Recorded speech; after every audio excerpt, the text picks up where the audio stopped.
برشا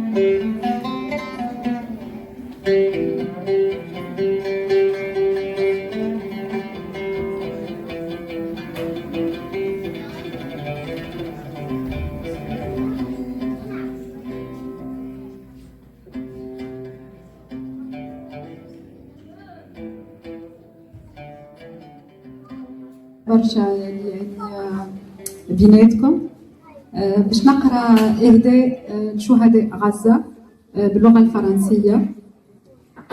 Aux martyrs de Gaza. Je pense à eux. Je pense à eux sous les pluies torrentielles, sous les soleils torrides, dans le feu et dans les flammes. Je pense à eux. Les innocents inondés dans leur sang, petits et vieux, je pense à eux. Les êtres contus, les êtres sans être, exterminés avant de naître, je pense à eux. Les mutilés sous les décombres, sans membres, sans ombre, enterrés dans la poussière, dans les cendres et dans l'acier. Des fantoches aux yeux percés, des créatures délabrées, je pense à eux. Ces victimes par milliers, ces victimes déjà oubliées. Et je sens mon impuissance, et je meurs de leur souffrance, et je lève les yeux aux cieux, et je pense à eux.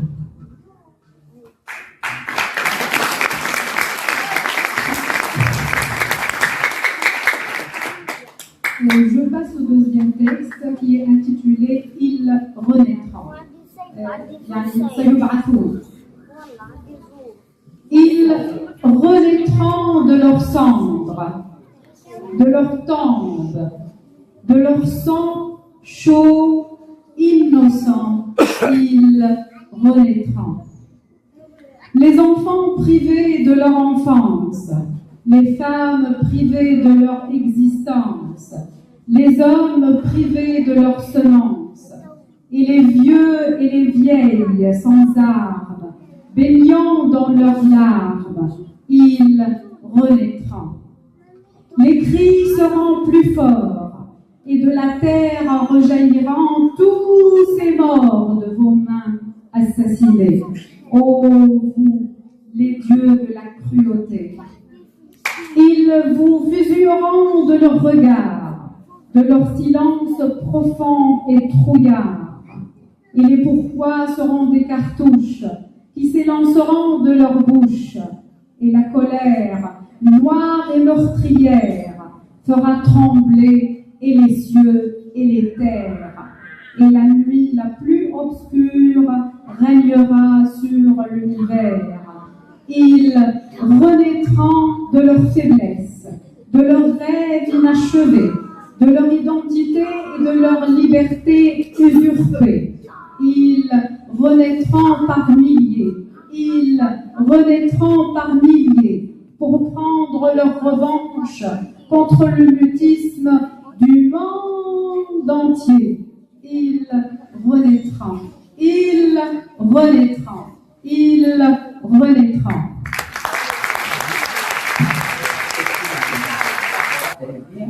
Donc, toujours on ne parle pas du thème, du coup, la Palestine ou Gaza. Moi aussi, je suis poète en français. Donc, Gaza. Brûler les écoles, incendier les villes, bombarder la bande de Gaza, un peu du Liban, de la Syrie, et je ne sais quoi encore. Ils ont bombardé civils, femmes enceintes et bébés, enfants perdus sans parents, orphelins d'un pays, veuves d'une famille. Devant les écrans, nous regardons, nous partageons leurs larmes. Nous voulons partager leur peine et notre pain.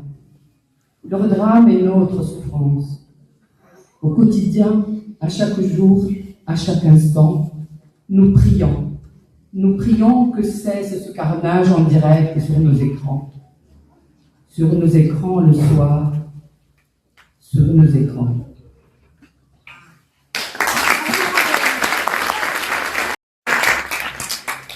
Deuxième poème, le temps. Sur l'axe incontournable du temps, bébés, enfants, femmes meurent injustement. Sur leur terre natale, irrévocablement, et en direct, sur tous les écrans, sans exception, un peuple qu'on extermine, un génocide sans pareil, se joue le jour, et certainement pire la nuit. Tombent les bombes, écoles, hôpitaux, pleurs, cris. L'injuste guerre à armes inégales. Des draps blancs, du sang, des larmes, des cris résonnent. Des sirènes interminablement pendant nos soirées d'hiver d'été, ça fait 2 années. اسمح لي واحدة واحد. الحقيقة أنا سعيد أن أتواجد بينكم لعدة أسباب، عديد الأسباب، من بينها مدينة نابلس، المدينة الجميلة. ثانيا أنني تأتي هذه الدعوة من صديق العمر مدير المركب الثقافي للبوليس جميل عميري. هذا الصديق الذي كلما التقيه فكانني التقي نفسي القديمة. ثالث شيء أنا أتواجد مع نادي الأحباء الشيخ إمام الذين تربينا على هذه الكلمات، وأن نعمل على كامل تراب الجمهورية، وأن تتربى الذائقة على أغانيه وعلى نقل هذه الكلمات. كما أشكر دار الثقافة نابلس. سأقرأ ما تيسر لأنني رجل ثرثار، سأحاول أن أكتفي بقراءة شعرية. بنت، هذه القصيدة إلى عهد التميمي. بنت في حديقة جسمي، بنت تواعد ظلها خلف الحديقة، تأمر الأشجار أن تمشي قليلا ثم تجلس بارتخاء القرفصاء. قرنويل يطلق الإبريق كي يحصي جهاد، حدوه فجر يوزع في النبات حقائب الأضواء. تراه يمسك في يديه حصيرة للشمس يفرشها فتطويها الظلال. أي بنت هذه؟ من أين جاءت؟ كيف تغزل من سحاب سترة الأنوار؟ كيف تمشي في مفاتنها الحديقة؟ كيف يختصم الغبار مع النهار؟ أنا وليث الريح في العتبة. عطور تقتفي الخطوات تحرسها. نهار أبيض فوق الوسادة يسترد الأمكنة. باب يحاول منزلا إن مت أخذ بعد موتك شهوة خبأتها في المدفأ. لا شيء أكثر، كل ما في الأمر بنت في حديقة جسمها قالت لنا إن القصيدة ممكن.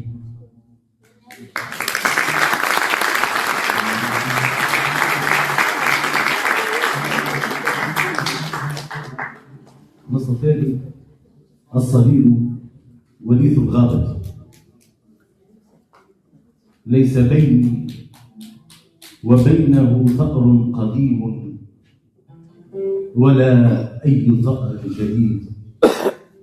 ليسحب بيتي إلى غابة ويشد على أذنيه مشيرا إلى بابه أن يغير قفل الهواء بقفل الحديد.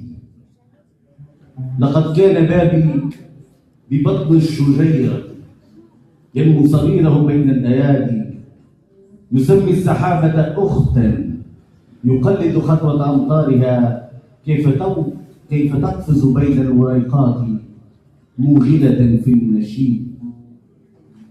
نما الجدر فيه وصار له النصر قلبا، أحب من الطين تلك النعومة حتى إذا صار بيتا مشى حذوه ثم كور جذره مقبل باب وصي. تتبعت بيتي إلى غابة لم أجد بابا، فسألت الشجيرة تلو الشجيرة حيث أرى غابة لا تخاف على طرف للمدينة تنمو. تكلم عشب طريق هو الباب ابن الشهيد وأيضا يموت شهيدا. بكيت هنا غابة واحتضنت السحابة أختا لبابي. التفت إلى شجر يشبه الآن أمي فقد عندها صرت أصغي إلى صرة الباب آتية من بعيد. يخبرون أننا لسنا هناك. نحن لا نملك قنوات تتحمل هذا السيل الدافق من الفجعات والدموع. من الطبيعي أن يخلق أهل الحرب بعيون أوسع للفرح والاختناق والبكاء، بحبال صوتية أمتن تتحمل ترددات صوت أقوى حتى تخرج ذبذبات صرخاته من تحت الركام.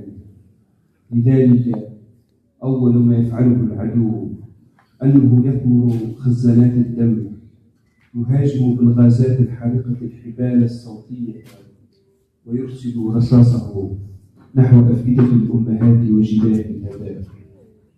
محظوظون أننا لسنا هناك. تولد في مستشفى تابع للأمم المتحدة، تكبر في مخيم مؤقت تابع للاجئين للأمم المتحدة، داخل خيمة للأمم المتحدة. يطلبونك حليفا مجفف توزعه الأمم المتحدة. تتلقى تعليمك في مدرسة للأمم المتحدة التي تضع اسمك بعد سنوات على قائمة العاطلين التابعين للأمم المتحدة. تظل أمميا داخلها حتى يمرر خبر وفاتك في المرآة، فتموت وحدك وعليك آثار أمم متحدة.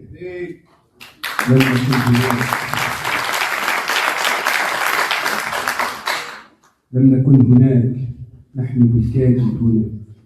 نجونا من أمراض وراثية وعدوى وعضة كلب، فلا وقت لدينا لتصفح دفتر اختيارات الموت. كما أننا لا نستريح لعرض صورنا شبه عراة في متاحف العالم وفساتين عليها علم بلادنا تتبخر في حفل الناس، حيث صوت فرقعة الشمبانيا يعوض صوت الرصاص. نحن أيضا لا نريدهم أن يكونوا مكاننا رأفة بهم، فقد رؤية السياسيين في بلدي يذكرون معاناتهم في حملاتهم الانتخابية كفيل بتصنيفنا كأسرى حرب. هم فقط لديهم طلب أخير: مقابل كل قتيل اسمك دقيقة واحدة. يريد سماع أسماء القتلى القادمين تتلى في السماوات. شاخصا في السقف. أقضي حياتي بلا حدث يذكر، مثل حدود بعيدة لا يعبرها أحد، أو بائع آيس كريم في ألاسكا. أقصى ما أفعله كل يوم أنني أشكر السقف الذي لم يقع على رأسي. رغم كل هذه الرتابة أحلم أن يطبع وجهي على ورقة نقدية. أقفز يوميا من جيب إلى جيب. سأصير رشوة سهلة لتخريب هذا الوطن من الداخل. أدفع ثمنا لهديتك التي حلمت أن أحضرها ولم أفعل. أبدأ حياتي الجديدة برائحة الشوكولاس مصرية وملمس حاد وبارد، وأنتهي برائحة المازوت بين يدي راقصة في كباريه. هناك سأنعم بدفء هادئ لمرة أخيرة، ويسقط السقف كي لا تنام الراقصة مع غيرها. شكرا.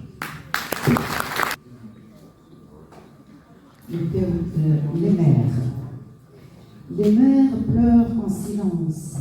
leurs bras vides portant le poids du monde. Elles bercent des fantômes et réparent les cœurs brisés que la guerre a réduits à néant. Leurs mains connaissent la fatigue, les yeux racontent l'angoisse que personne ne peut effacer. Qui défendra leur douleur quand le monde détourne le regard et accuse ces femmes de trop souffrir? Elles affrontent les bombes, la faim, la peur, tout en souriant aux enfants comme si sourire pouvait les protéger des balles, du feu, du sang. Pourtant, dans leur murmure, naît une force invincible. Chaque geste, chaque berceuse, chaque étreinte devient acte de résistance. Et même si les rues sont détruites et les maisons rasées, les mères portent la vie, comme un flambeau, une lumière obstinée que nul ne pourra éteindre.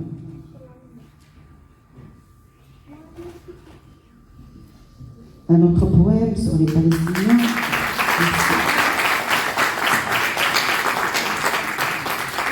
Les yeux brûlent sous les cendres. Les enfants murmurent des rivières de feu. Les ventres hurlent des océans vides.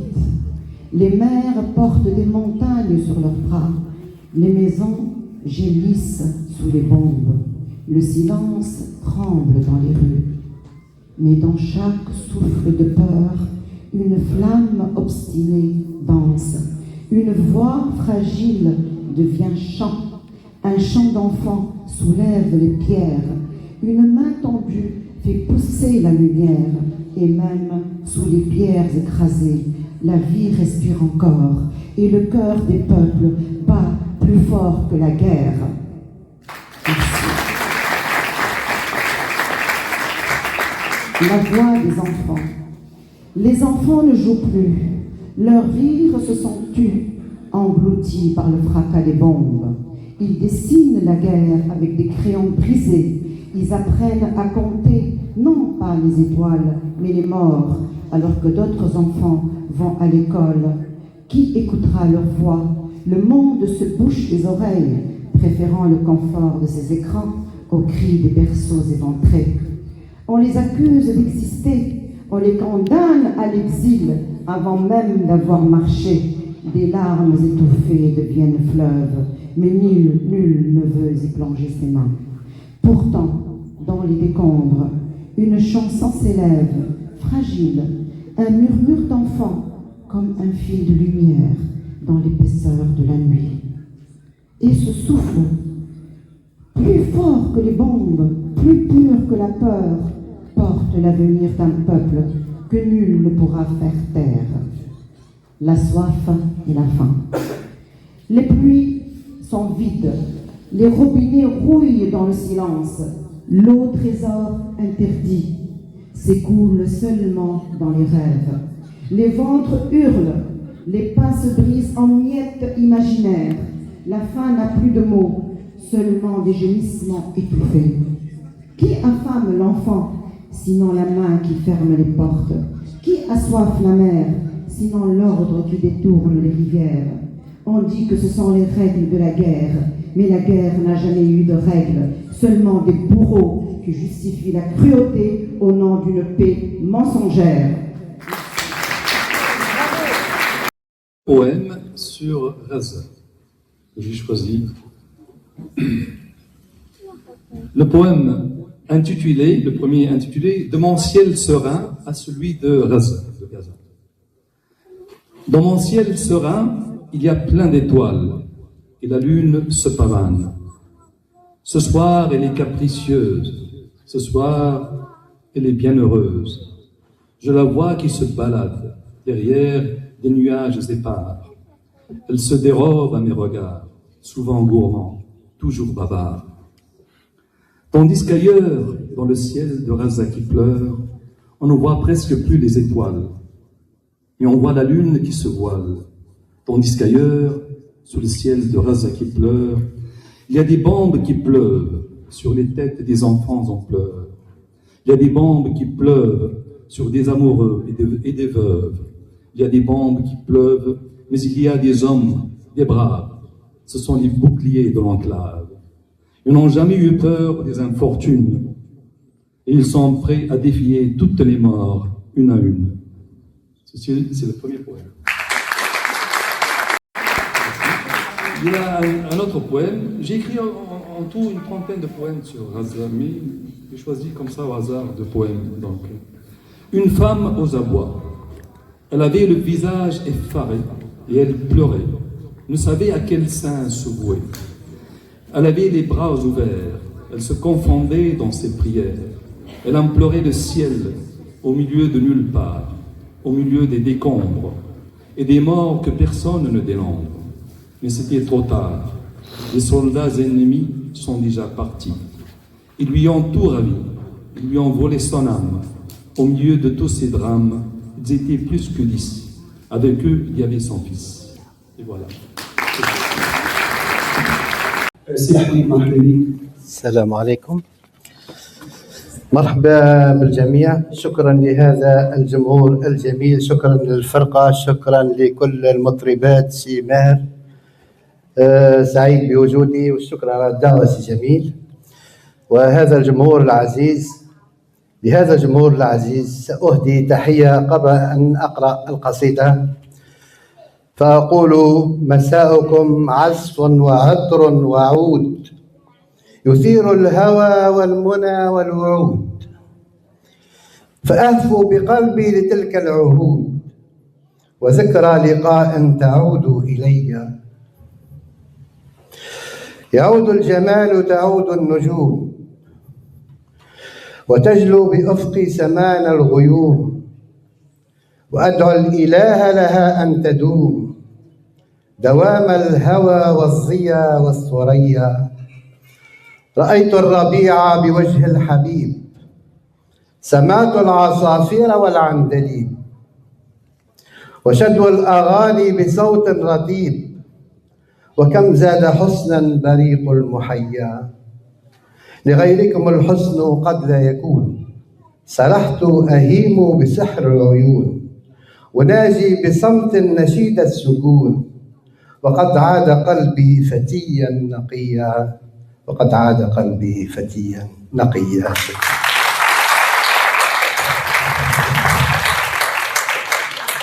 التي تسافر إليها قلوبنا كل يوم، ونتمنى من الله أن ينصرها. قدس تفرد في التاريخ والقدم، لحن تردد بالأشعار والنغم، دوام حبك في أرواحنا قدر، نوليك وجهتنا في ليلنا الغسم، سعيا بدربك والأشواق تسبقنا، حجا إليك على أنياقنا الرسم، عل الإله لنا يبدي بشائره، يهدي لنا النصر بعد الحزن والألم، يهدي لنا النصر بعد الحزن والألم. صورة القصيد. قصيدي ثائر والروح ثكلى، تعاتبني فأسرع في خطايا، لأصنع من حروفي نصل رمح أوجهه كما شاءت منايا، فيأخذني خيالي نحو أمسي ويجبرني على ذكر البلايا، بلايا خلتها راحت وولت، فلاحت من جديد في المرايا، أشاهدها جهارا ملء عيني، تردد ما جهلته من خفايا، فترجع ماضيا وتعيد ذكرى، بها الآلام قد زادت أسايا، لتأخذني إلى التفكير غصبا، بما عن رده غلت يدايا، وإني لا أراني غير شيخ تخطفه النوائب والمنايا، أرفع قامتي وأسير ليثا، وبيت القدس تقصفه الشظايا، وما فينا صلاح الدين حتى يحرره ويرجع بالسبايا، ويلجم من تعالوا دون حق، ويفضحهم ويخرجهم عرايا، بنو صهيون بذر دون نفع، رمته الريح من حقل الرذايا، فلا جذر سوى نبت خبيث، ولا ثمر سوى كثر الخطايا، فلا تعبأ بهم واصبر عليهم. يد الرحمن ترجعهم خفايا، يد الرحمن ترجعهم خفايا، كما جاءوا وتنبذهم هشيما بلا وزن غبارا في الثنايا، بلا أرض يجوبون الصحاري، فلا تأسى على حال الغوايا. هم الشيطان بل هم من بنيه، قد اتخذوا دسائسه مطايا، وجاسوا الدور والأحياء ظلما، وما رحموا العجائز والصبايا، ولا الأطفال والأيتام كلا، بل افتخروا بآلاف الضحايا. ولكن الأسود سعت إليهم، وألقمت الأبالسة الرزايا، وسامتهم قصاص الله فيهم، فهل بقيت لمن ظلموا بقايا؟ فلول المجرمين إلى زوال، سترجعهم أشاوسنا خزايا، فوعد الله مكتوب عليهم، بفصل القول في القرآن آية. دعائي نصرة الرحمن قولا، وردده وأزرع في مسايا. وهل غير الإله يرى دموعي، وقد منع الجهاد فما عسايا؟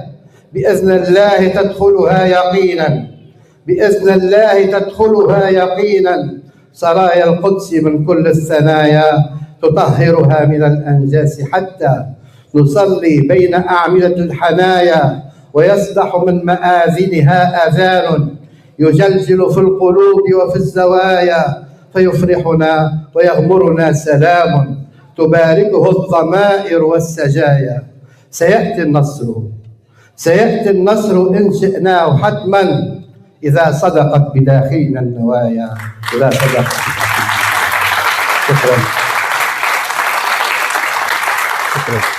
شكرا شكرا على